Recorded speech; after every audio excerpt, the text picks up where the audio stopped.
Here are the names for the days of the week in Old English.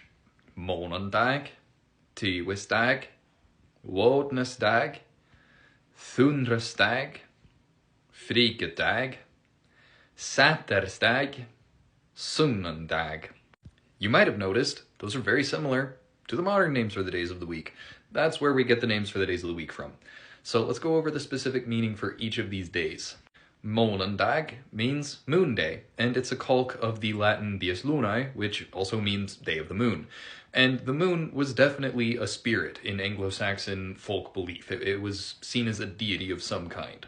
Next is Tiwisdag. That one is named after the god Tiu. So this is a patron deity. Woensdag, which means the day of Woden. Woden is like the father of battle, father of war. He's equivalent with Old Norse Odin. And no, they did not adopt in these names from the Norse, and they didn't adopt Norse religion. They had their own religion. It was their own set of folk beliefs, both of which descended from the same place, Proto-Germanic folk belief, but they were each their own unique religion. You know, the separation between the Norse and the Anglo-Saxons is like 1,000 years of history. So it was a completely unique religion all to itself.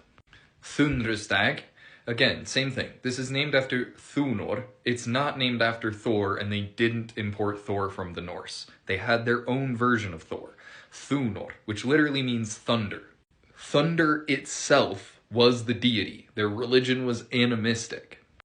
Friggedag is named after Frigg, and she is a goddess of fertility and childbirth. And then Satersdag, this one is named after Saturn, who was not an Anglo-Saxon god. He was a Roman god, but they straight up ran out of gods, and they just kept the original name, Dies Saturni, just turned it into Saterstag. And then the last one is Sunnundag, which is named after the sun, which is again a calque of Dies Solis, Day of the Sun.